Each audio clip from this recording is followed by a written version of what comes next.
2시간 전에 마감한 트레이더가 생생하게 전하는 글로벌 마켓 리뷰 델타원입니다. 우리 증시는 생각보다 갭다운 폭이 크지 않았지만 반등에는 실패했고 해외 시장은 의미 있는 경제 지표가 없는 가운데 빌 에크머니 발언으로 장기 채권이 급 반등하고 나스닥 지수가 급반등을 했다고 하는데 이것으로 투자자들이 드디어 바닥인가? 라는 생각을 하는 것 같습니다.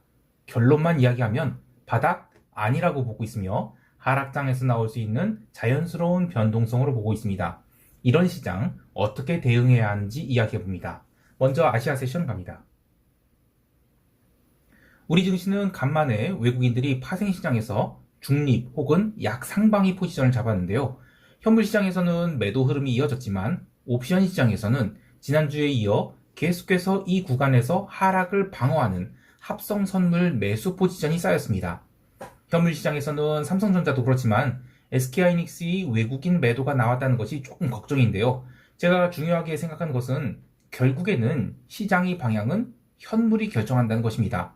선물이 미결제 약정이 대량으로 쌓이게 되면 중기 방향성을 선도하지만 그 방향성이 이어지려면 현물이 움직임이 따라주어야 하죠. 최근 파생시장 흐름을 보면 320선을 이탈하고 나서 아래쪽으로 강하게 숏을 잡으려는 힘보다는 저가 매수 혹은 이 구간에서의 하락 저지를 보이는 흐름이 강하게 나타나고 있는데 현물은 그러하지 못하고 있다는 것이 핵심입니다. 오전장에 선물 베이시스는 눌림이 있었어요. 그러나 오후 1시 이후로는 선물 베이시스가 회복되기도 했는데 이때는 선물 시장이 좋아서 선물 베이시스가 회복된 것이 아니라 파생 시장에서는 하방을 나름 방어를 했지만 현물을 더 빠른 속도와 또 강한 압력으로 팔아치우면서 베이시스가 강세가 된 것이에요. 그래서 긍정적인 의미에서의 베이시스 강세는 아니었습니다. 하지만 또 달리 이야기하면 이제는 현물시장 참여자들이 슬슬 포기하고 있다라는 의미가 되겠어요.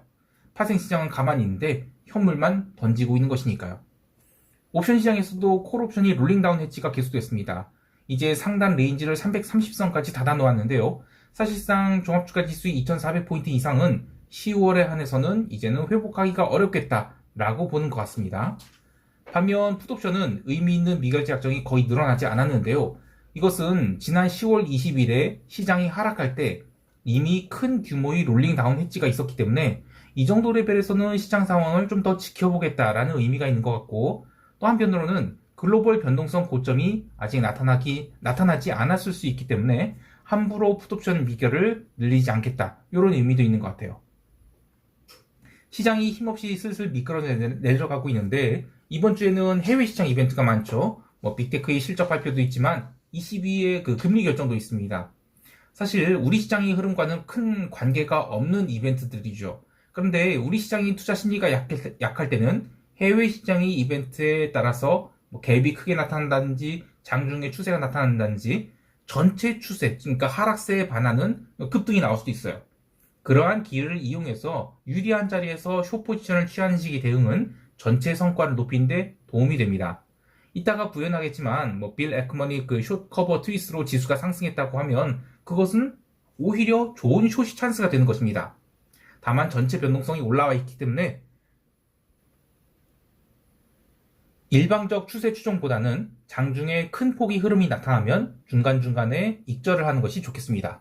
이제 유럽 세션 넘어갈게요.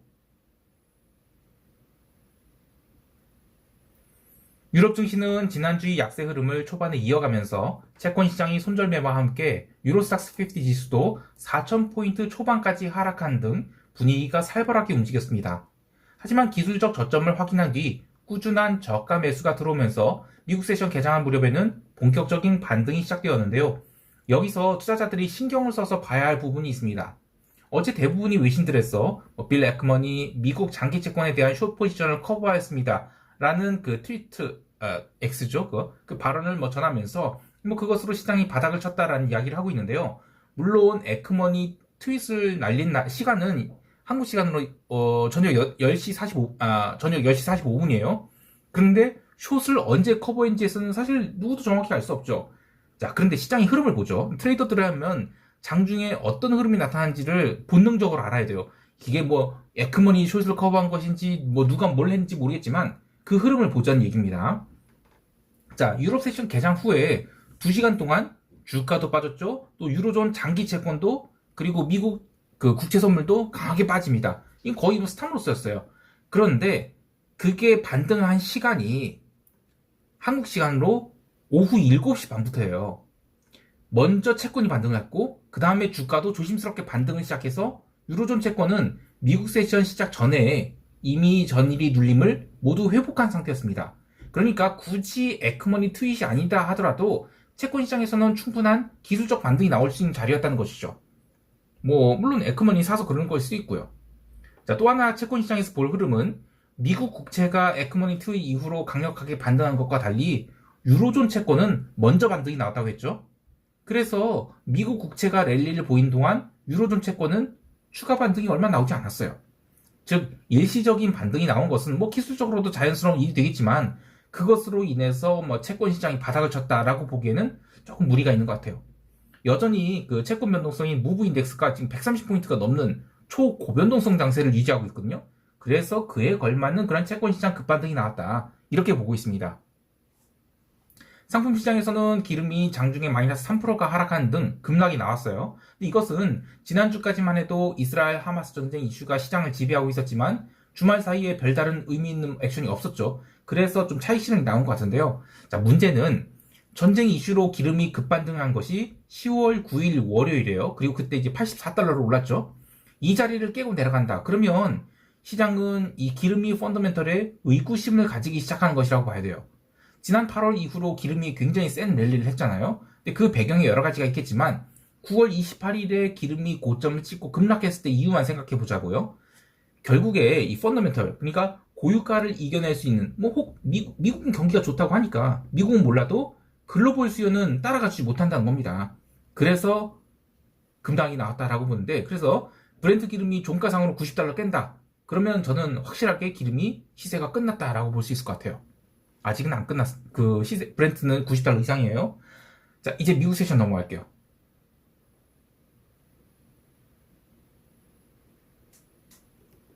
미국 지수는 유럽 증시가 초반에 눌림이 나왔을 때 나스닥 선물이 14,550포인트를 깨는 등 뭐 상당히 좀 살벌한 흐름을 보였어요. 게다가 본장 개장 무렵 유로존 채권 시장은 눌림을 모두 회복한 등 반등의 씨앗이 뿌려졌지만 지수는 개장 후에 약 15분간 강력한 매도가 나오면서 다시 14,514포인트까지 내려가게 됐죠. 이때의 하락에 대해서 뭐 여러 가지 이야기가 있어요. 근데 기본적으로는 지난주 금요일에 미국 선물 옵션 만기를 놓고 시장을 좀 어거지로 방어했던 쪽에서 현물 스탑로스를 치면서 지수가 내려간 것, 이게 가장 큰 원인으로 보고 있습니다. 이때의 하락 종목들을 보면 뭐 애플, 테슬라 이런 매니피션트 7 종목들이 언더슈팅이 나왔는데, 하지만 15분간의 눌림 이후로 지수는 강력한 반등을 시작했죠. 이때 에크머니 트윗이 밤 10시 45분에 나왔으니까 뭐 이것 때문에 그럴 수도 있어요. 근데 어쨌든 채권과 지수 모두 강한 반등을 시작하게 됩니다. 나스닥 선물은 뭐 14,720포인트까지는 얼마든지 나올 수 있는 자연스러운 반등이었다라고 보는데, 근데 새벽 2시에 그 14,853포인트까지 올라갔죠. 이건 좀 과도한 오버액션을 보고 있어요. 이는 콜옵션 매도자들이 워낙에 저가에서 콜옵션 매도해서 어쩔 수 없이 그 손절매를 내서 스퀴즈가 났다라고 보는데, 이렇게 새벽 2시에 정점을 찍은 주식은 이후로 점점 차익 실현을 맞으면서 고가에서 마이너스 1%를 밀어버린 채 종가를 맞이하게 됩니다. 장중 저점 14,514포인트에서 장중 고점 14,853포인트까지 2% 넘게 사실상 스트레이트로 당겼다가 1%를 반납하는 굉장히 높은 변동성을 기록한 하루였는데, 지금 변동성이 지금 20포인트에 근접하죠. 20포인트를 넘겼다 내려오긴 했지만 이런 고변동성 장세에 걸맞는 흐름이 나타난 것이기 때문에 야 이거 너무하다 이렇게 얘기할 수는 없어요. 오히려 앞으로 이것보다 더 과격한 흐름이 얼마든지 나올 수 있다는 생각을 해야 됩니다. 게다가 어제 그렇게 큰 반등이 나왔음에도 불구하고 변동성은 원데이 변동성 빼고는 사실 얼마 죽지 않았어요. 그래서 뭐 지수는 앞으로도 계속 이렇게 큰 장중 등락이 나올 수 있다. 이걸 생각해야 되겠습니다. 나스닥이 급반등에도 불구하고 다우지수와 러셀은 마이너스를 기록했어요. 어제 변동성이 장중에 뭐 6%가 넘게 빠졌다라고 하지만 여전히 19포인트 후반이거든요. 그리고 원데이 변동성만 오지게 빠졌어요. 그래서 월요일 첫 거래일에 뭐 양봉 하나 나왔다라고 해서 시장이 상승 전환했다라고 보기보다는 이게 하락 추세 중 첫 반등이라고 하면 뭐 첫 반등은 가장 크게 나온 것이 정석이죠. 그래서 첫 반등이 어디까지 나올 것인지, 그리고 숏을 언제 애드할 것인지를 고민하는 것이 좋겠습니다. 개별 종목에서는 엔비디아가 ARM 베이스 CPU를 만들겠다라는 이야기가 나왔죠. 그러면서 엔비디아도 또 ARM도 장중에 강한 반등이 아마 4% 넘게 나왔어요. 근데 사실 이 부분에 대해서는 할 말이 많습니다. 보통 어떤 기업이 IPO를 하게 되면 IPO 이후 최소 3개월 동안은 혹시라도 주가가 조정을 받을 때 주가를 부양할 만한 뉴스거리를 준비해 놓고 IPO를 하게 되죠. 사실 이 뉴스로 엔비디아가 뜰 이유가 전혀 없어요. 엔비디아가 집중하고 있는 것은 GPU 그리고 AI 엑셀레이터 있는 그 AI 엑셀레이터 뭐 예를 들면 뭐 A 프로세서, 뭐 B 프로세서, H 프로세서 이런 것들 있죠. 이런 고성능 리스크 프로세서예요. 근데 ARM은 저전력 고효율 리스크 프로세서입니다. 그리고 PC 시장을 점유하고 있는 것은 인텔과 AMD의 그 X86 CISC 프로세서죠. 근데 엔비디아가 지금 돈도 안 되는 CISC 프로세서 시장에 들어간다? 게다가 CISC는 하지도 못하는 이 ARM과 손을 잡고서 좀 말도 안 되는 얘기예요. 그래서 저는 이 뉴스는 ARM이 엔비디아와 손을 잡고 신시장에 기웃된다 이런 ARM을 위한 뉴스였지 엔비디아에 관련된 뉴스는 아니었다라고 봐요. 물론 장중에 숏 커버들이 고르게 들어오면서 엔비디아도 4% 오르고 뭐 ARM도 4% 넘게 오르고 그러니까 한국 시장 참여자들 입장에서는 엔비디아가 뭐 많이 갖고 있으니까 거기에 포커스를 맞춘 뉴스로 보지만 블룸버그에서는 ARM 관련 뉴스에 주로 달려 나왔어요. 그래서 ARM이 이번에 IPO 하면서 준비한 뉴스거리 중에 하나다 이렇게 보고 있는 것입니다. 자, 이제 시장 총평하면서 대응 전략 이야기할게요.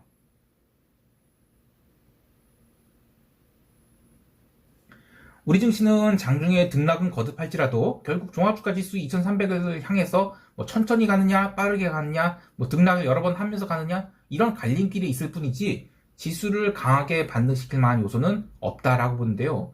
시황에서 이야기했듯이 해외 시장 이슈로 우리 시장이 상승할 경우 숏을 추가할 좋은 타이밍으로 보고 숏을 늘려가는 것이 좋겠습니다.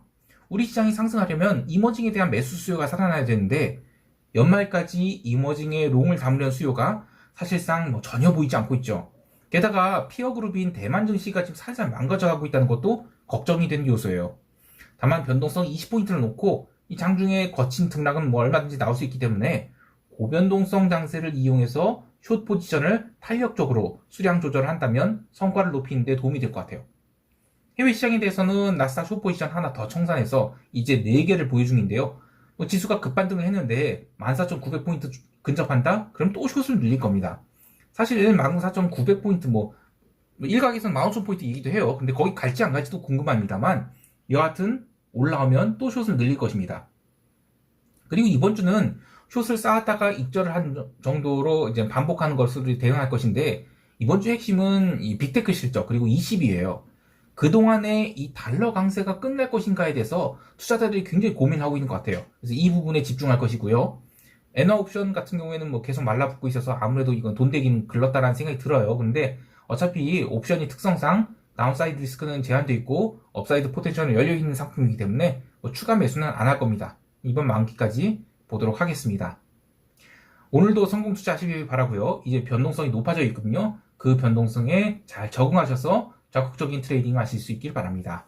이상 델타원이었습니다. 감사합니다.